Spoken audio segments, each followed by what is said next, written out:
My AI project Nexus was ready. Years of focused effort, late nights, and breakthroughs had led to this moment. It was more than just code, it was my vision for the future of our industry. I knew it would change everything. Arthur stood beside me, his hand on my shoulder. He was my mentor, almost a father figure, someone I trusted completely. Ethan, this is revolutionary, he had told me just last week. His praise always meant the world. He had hinted at a major leadership role, a promotion that would put me at the helm of a new division. I felt the surge of excitement, believing my hard work was truly recognized. The future seemed limitless, bright with opportunity. Then, a small detail shifted. Arthur started scheduling separate meetings about Nexus without me. He called them high-level strategy sessions.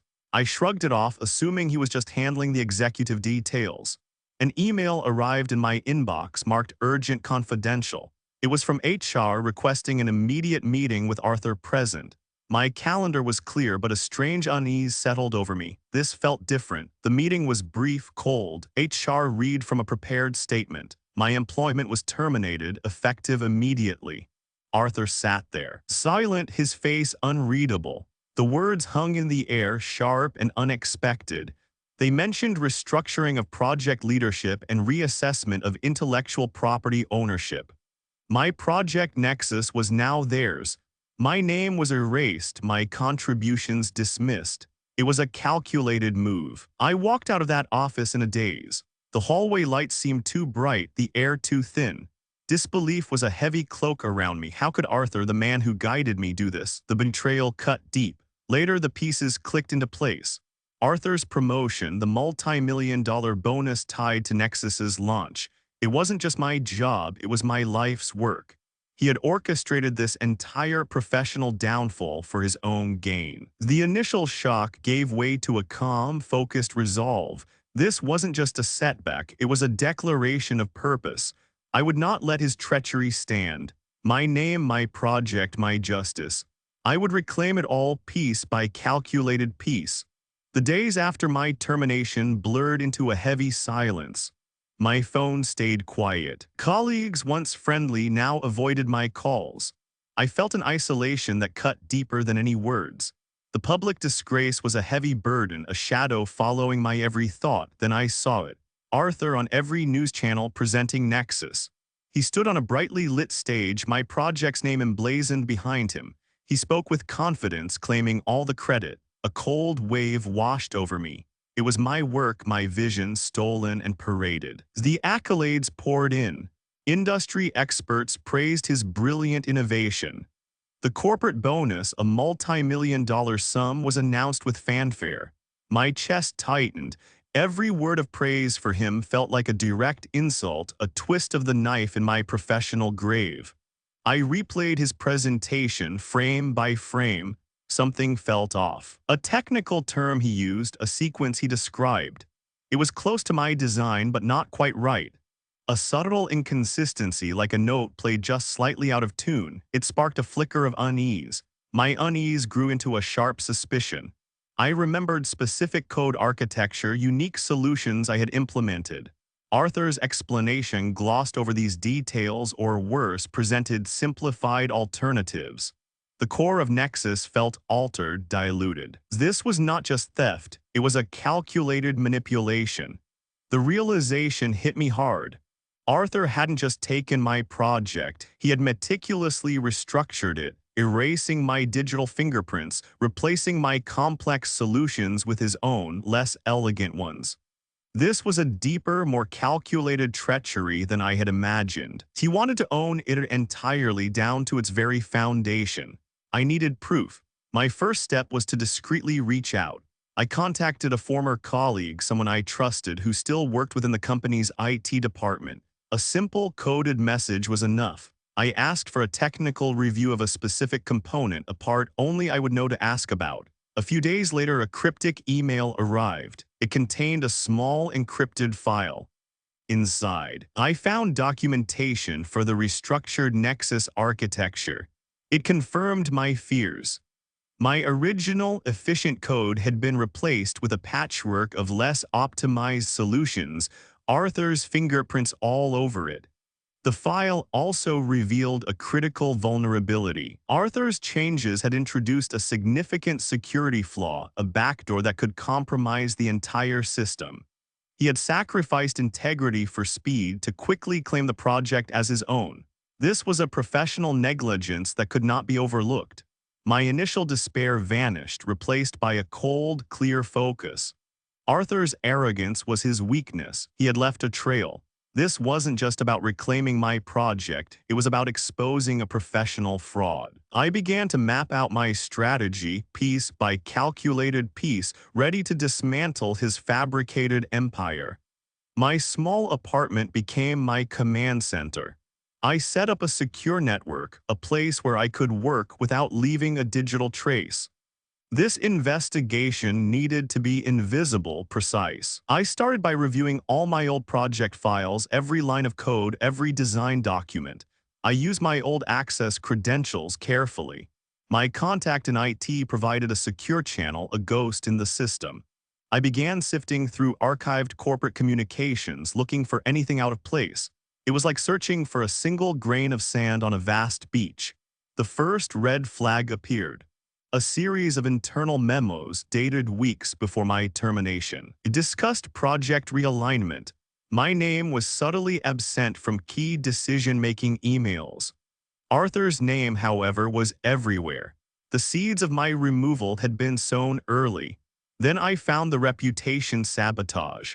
Small, almost imperceptible changes to my performance reviews, negative comments inserted into project feedback. These were not direct accusations, but subtle suggestions of lack of leadership or difficulty with collaboration. It was a masterclass in professional undermining. The intellectual property manipulation was even more intricate. Arthur had quietly initiated a process to reclassify Nexus's core components as company-developed enhancements rather than individual contributions. This shifted ownership, legally and without a trace, straight to him. The full picture began to emerge. Arthur hadn't just stolen my project, he had meticulously dismantled my entire professional foundation. His actions were not impulsive. They were calculated, strategic moves designed to erase me and elevate himself. The depth of his malice was chilling. I traced the timeline of his actions. Each step from the initial quiet meetings to the final termination was part of a larger, well-executed plan. He had been preparing this for months, perhaps even longer. It was a long game played with ruthless precision. The financial incentives confirmed everything. A confidential corporate report detailed Arthur's bonus structure, directly tied to the successful acquisition and launch of new proprietary AI initiatives. Nexus was explicitly named. My project was his multi-million-dollar ticket. The initial shock and despair gave way to a cold, unwavering resolve. Arthur had chosen this path. He had underestimated my determination. This wasn't just about reclaiming what was mine, it was about ensuring accountability for such calculated professional malfeasance. My resolve hardened into steel. I had the evidence, a mountain of it meticulously compiled and cross-referenced. The next phase was clear: present this truth, expose the architect of deceit, and ensure professional consequences. Arthur's empire built on lies would soon face its audit. The game had just begun. My apartment, once a sanctuary, now felt like a war room. The rage had cooled, replaced by a clear, sharp resolve. Arthur had made his move. A calculated act of professional destruction. Now it was my turn to respond, not with emotion, but with precise strategic action. I began to organize my thoughts, building a framework for justice. I started with a large whiteboard, mapping out every angle, internal processes, legal avenues, the technical weaknesses in Nexus. Each line, each connection represented a piece of the puzzle. This wasn't just about reclaiming my project, it was about ensuring accountability for his actions. The blueprint for his professional downfall began to take shape. The company had strict internal audit procedures. Arthur, in his arrogance, might have overlooked some details, believing his position made him untouchable. I knew the system's vulnerabilities, the specific triggers that would initiate a thorough review. My plan included leveraging these processes quietly at first to expose the inconsistencies. Arthur's rushed modifications to Nexus were his biggest mistake. He had introduced that critical security flaw, a backdoor he thought no one would find. This technical oversight was my leverage. It wasn't just proof of my original work, it was a clear demonstration of his professional negligence. This vulnerability would be the key to unlocking the truth. I needed professional legal guidance. This was not a personal vendetta, it was a corporate matter, a case of intellectual property theft and professional sabotage. I began researching law firms specializing in corporate litigation and IP rights. Every step had to be legally sound, carefully documented, and strategically executed. I would build an undeniable case. Arthur had many allies, but also those he had stepped over. I thought about the quiet ones, the engineers and managers who valued integrity. They might not speak out directly, but their observations, if subtly guided, could provide crucial corroboration. I listed potential contacts not for direct approach, but for understanding the internal landscape. I had to think like Arthur. How would he react when the pressure mounted? He would try to deflect, to discredit, to hide. I anticipated his countermoves, planning for each potential defense. This wasn't just about exposing him, it was about outmaneuvering him at every turn. My strategy needed to be several steps ahead. The goal was clear, an intellectual victory that would leave Arthur's professional reputation in ruins, not with aggression but with irrefutable facts. His ill-gotten empire built on my work would crumble under the weight of its own deceit. This wasn't about anger anymore. It was about strategic dismantling, piece by calculated piece. My first move was a discrete data compilation. I began preparing a comprehensive package of evidence, my original code, the altered versions, the financial reports, and the internal communications. It was a digital fortress of truth ready to be deployed. This package would be the silent fuse lit with precision. The blueprint was complete, meticulously detailed, and ready for implementation. Arthur had built his success on a foundation of sand, and I held the tide. Soon, the currents of justice would begin to shift, and his carefully constructed reality would face its inevitable professional reconing. The game had truly begun. My blueprint for justice was complete. The first step involved a subtle release of information. I carefully packaged anonymized data, highlighting specific technical inconsistencies within the new Nexus project. This data was designed to raise questions, not accusations. I used a secure, untraceable channel to disseminate the package. It went to a few key areas within the company: internal audit, compliance, and a technical review board.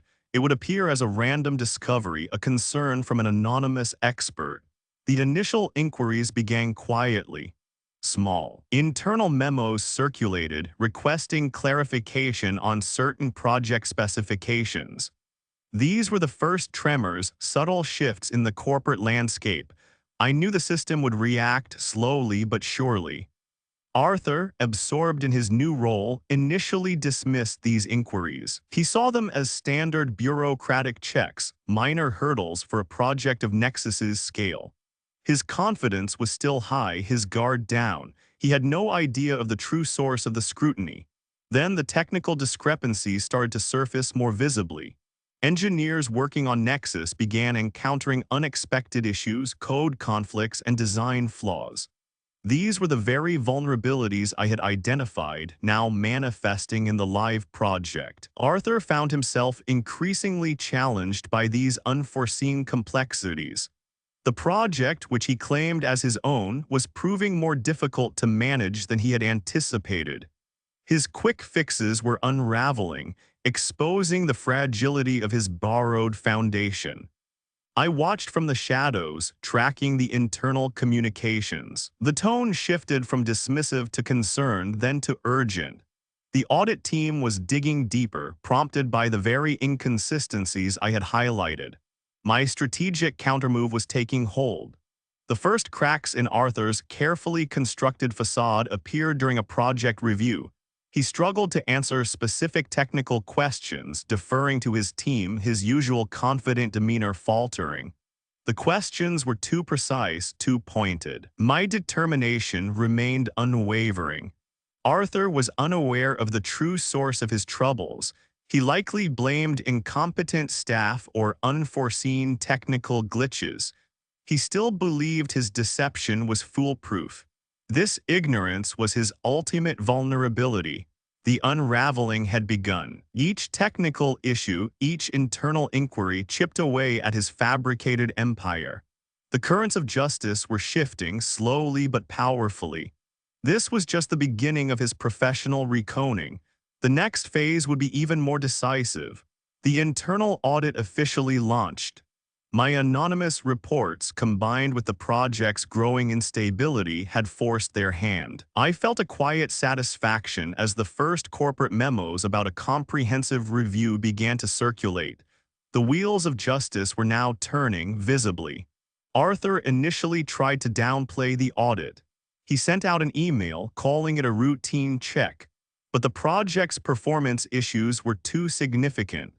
Senior leadership was no longer accepting his dismissive explanations. The pressure on him was building slowly but surely. I made another calculated move. Through a secure channel, I sent a detailed analysis of the Nexus security flaw, specifically highlighting the timestamps of Arthur's modifications. This wasn't just a technical issue anymore. It was evidence of direct tampering. It was irrefutable. The audit team, now equipped with my targeted information, began to dig deeper. They uncovered inconsistencies in project documentation and budget allocations. Every detail led back to Arthur's department. His carefully constructed narrative was starting to unravel. Evidence of the reputation sabotage, once a subtle undercurrent, was now actively being sought. My old performance reviews, once dismissed, were being scrutinized. The audit team was looking for patterns, for the deliberate undermining of my professional standing. The truth was coming to light. The intellectual property theft became undeniable. My original dated project files were compared side by side with Arthur's restructured versions. The differences were stark, and the dates spoke for themselves. His claims of innovation crumbled under the weight of this comparison. Arthur was called into a closed-door session with the audit committee. I imagined his discomfort. His usual confident answers would not be enough. The precise questions about project timelines and budget discrepancies would expose his fabricated narrative. His composure would be tested. The multi-million-dollar bonus directly tied to Nexus's successful acquisition was flagged by the audit. This financial incentive provided a clear motive for his actions. The corporate structure itself was revealing the depth of his calculated treachery. His greed was his downfall. News of the internal investigation and potential fraud began to leak within the company. Whispers turned into open discussions. The perception of Arthur shifted dramatically. His professional standing, once unshakable, was now eroding with every passing hour. The empire was truly unraveling. The audit findings were presented to senior leadership. It was a comprehensive document detailing the fraud, the professional sabotage, and the intellectual property theft. Arthur's empire, once seemingly impregnable, was now exposed, its foundations crumbling under the weight of truth. The reconing was imminent. The corporate announcement arrived. It detailed the audit's findings. Arthur's actions were clearly laid out. It was a formal declaration of his professional misconduct. The truth was now undeniable. My name was cleared. The company issued a public statement. They acknowledged my original contributions. It was a quiet victory, but deeply satisfying. My vindication was complete. My intellectual property was officially returned. Nexus was mine again. The legal documents confirmed it. It felt like getting a piece of my soul back. The project's future was secure. Arthur faced severe professional repercussions. Legal proceedings were initiated. His career collapsed entirely. The news spread quickly through the industry.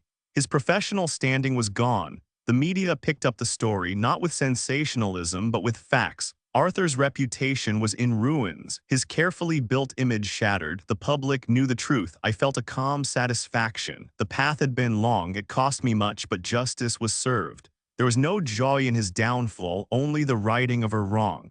A quiet peace settled over me. I began a new chapter, an independent one.